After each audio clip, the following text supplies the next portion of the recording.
For Sam. He writes for The Athletic, senior NBA something or another, whatever the thing is. Yeah. And you can get a subscription for an entire year right now to The Athletic for just like $19.99 or something like that. It's like $20. Get off your wallet and get the best sports coverage in all the land. Good morning, Samuel. Good morning, guys. How are we doing today?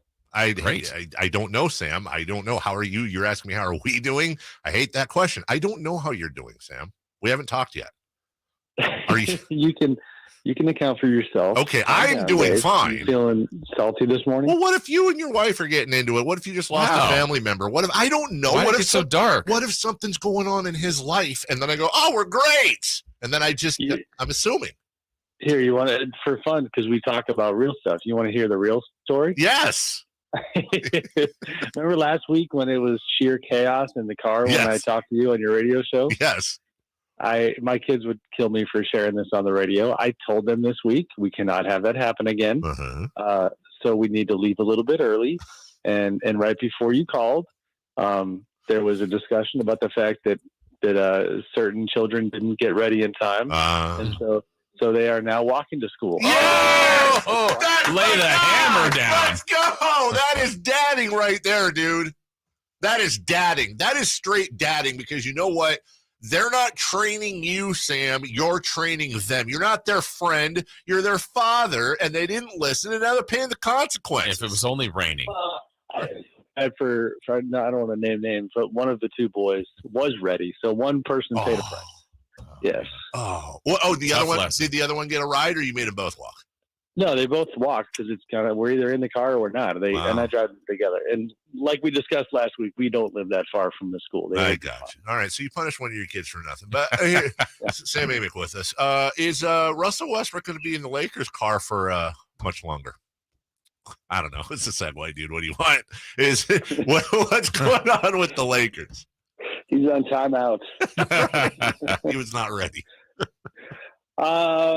Yeah, I don't know where it's going. Although it shows you how dysfunctional or just kind of how bad it is that somehow in their loss to the Nuggets, there's like this subplot that I'm sure. Listen, Russ is a pro. He wants to win games. I'm sure he didn't enjoy the Nuggets loss, but for him and the optics and the narrative and the headlines, like the fact that the Lakers were just as bad without him as they were with him because he didn't play last night, it does kind of remind us that while he is the number one problem they have, he's not the only problem by any means. So I don't know where they take it. I think they play Minnesota tomorrow, and Darvin Ham's got to make it clear how he's going to use Russ. Is he starting him? Is he closing with him? Because I think from ownership on down, there's probably still a real reluctance to send him home, even if that does end up happening. So yeah, it's kind of a day by day, week by week scenario. And Sam, so much seemingly around the Lakers also involves LeBron. He's playing relatively well, not shooting the ball well, but what's his camp? Like what does LeBron have to say, during all this? My opinion of that, Jay, is that I feel like he's, biting his tongue a fair amount, which will kind of sound surprising because he was pretty outspoken about the lack of shooting, and he's been pretty candid in media sessions. But like, as far as player on player crime, so to speak, he's been real reluctant to speak ill of Russ. I think at this stage of his career, he's reluctant of that kind of those optics. He's reluctant to look like he's telling the organization or the coach what to do.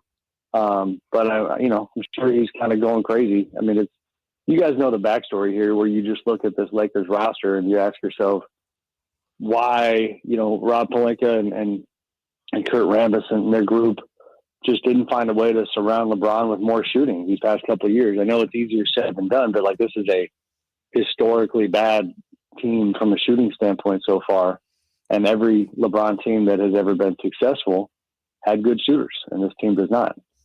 Which, as a Kings fan, I hope that Rob Pelinka gets a 30-year extension. I just what I don't understand, and maybe this is maybe Laker fan is saying this more and more, but listen, no, it's not. I'm not saying this personally. Jeannie Buss has been almost a complete abject failure as an owner. They did get the bubble title, no doubt about it. But we talked about this last week. LeBron came knocking on their door. Anthony Davis and Rich Paul forced their way there.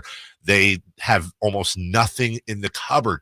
You're right. The people surrounding LeBron make Magic Johnson's roster a couple years ago look coherent. And I don't know what's in the cupboard other than we're in LA and come sign with us as a free agent for them to help. I don't get why more isn't being made of the fact that this is arguably the worst run franchise in sports, in basketball. I love you, my friend. I would definitely disagree with you about just the track record. So I'm definitely in the camp that doesn't take anything away from the bubble title. Sure. Maybe that's the product of being there. Like, that's a championship. You know what I mean? And not to whatever the opposite of trolling is, or this is just being mean because I'm on Sacramento radio, but it's like, worst run franchise in the league. And you're talking in a city where they haven't sniffed a championship since, I hear 2002. you. And that's a title. That's a title. And it was, 2 seasons ago. That matters a lot. And I also think it's funny. I was just listening to the good old All the Smoke podcast with Matt Barnes and Steven Jackson and Rachel Nichols. And Rachel reminded me, and we've written this, of this fork in the road for the Lakers that doesn't really get talked about a ton. If they were willing to punt on this season, which sounds like a massive if, because that's like this, that is a painful experience for the next 6 months, they would then have access to 3 first-round picks to trade. They would also then have access to a max salary slot because Russ comes off the books. LeBron would obviously be a year older, but as far as where do they go from here? It's a massive if, but it's if they just don't care about this season, then you could very conceivably have LeBron, AD, somebody via trade with all those picks and a pretty good player coming your way in free agency. But what are the chances of them doing that in LA, punting on this season? No, I mean, right. Yeah, but I don't know. The alternative is, don't sleep on it because Sure. Okay. I think if there's a stubbornness to not sleeping on or not punting it rather means giving up first round picks for players who are not worthy of first round picks in trades this season. You're going to give a first for Terry Rozier. How much better are you right. with Terry Rozier? And if anything, it's a little counterintuitive, but the degree to which they've been bad might compel them to just dig their heels in and kind of grin and bear it. Yeah, they may not have a choice. It's kind of going down that road anyway. And it almost feels like then does this year, if it goes down a little bit down that road, Sam, is this year for LeBron just about breaking Kareem's record then? Yeah, for sure. And then probably having a mysterious, hamstring pull in February that cuts his season short.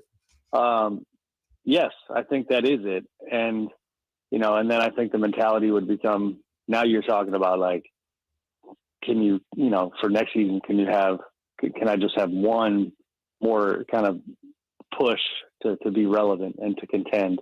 But yeah, this season would be about Kareem. The conversation around them would be probably unflattering at times because it would probably feel hollow. You know what I mean? We all know that LeBron doesn't, even with the championship, he doesn't have the Kobe type love, the Magic Kareem type love from the fan base that, those guys did, because unfortunately for him, it's yes, you won a title for them, but you never got to celebrate with the people in a parade and you didn't win the title inside Staples Center. So that connection isn't there. So I think it would be a weird experience to see the only reason he's out there is to take down Kareem's record. But I don't know, because again, the trades that we are aware of now don't move the needle for this team. Last thing for you, Sam Amick joining us from The Athletic. The NBA just announced while we were on the phone together that all of Victor Wembanyama's games will now be streamed on the NBA app for free. Oh, my Lord.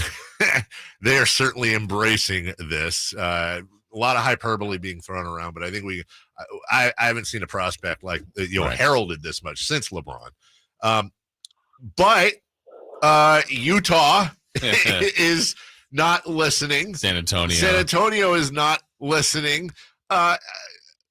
How serious are the rumblings we're hearing from Adam Silver? How serious are the anti-tanking things, including but not limited to the kind of aside that they actually talked about relegation once to the G League? How serious do you think the league is, Sam, at figuring out some way to prevent tanking?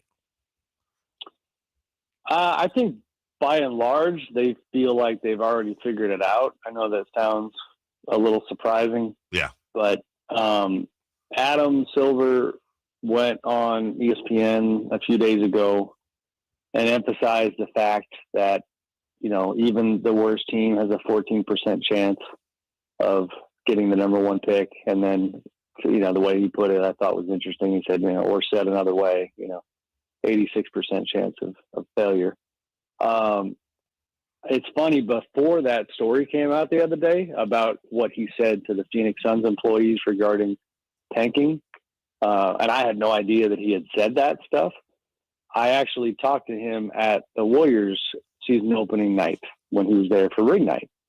And lo and behold, this topic came up. And I think it's like fine to share. So it was myself and Adam and then Vinny Goodwill from Yahoo Sports, a good buddy of mine. And it's just funny to look back on because the three of us, for about 2 minutes, literally were workshopping tanking solutions.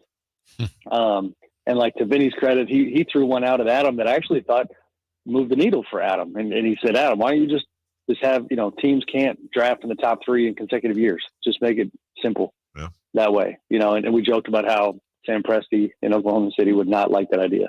I might have made a joke about relegation and how the Kings would not like that idea.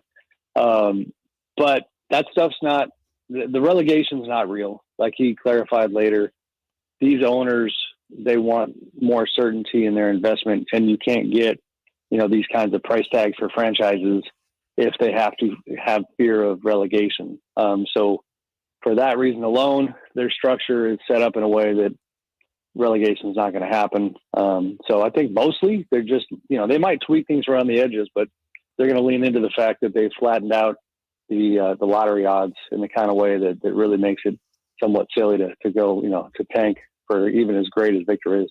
Well, it's also silly to read any other coverage other than The Athletic and get a subscription for a year for just under $20. Not only is he a phenomenal NBA writer, but also, as he demonstrated earlier, a wonderful father. Yes. And somebody who lays down the law when necessary. It is Sam Amick. Sam, we appreciate you, and we'll talk to you in a week, friend. Thanks, guys. Have a good week. You too. Bye-bye. Thank you, Sam. We'll take a break. Yes, sir. Our guests come to you from the Folsom Lake Honda Hotline. Folsom Lake Honda, your one-stop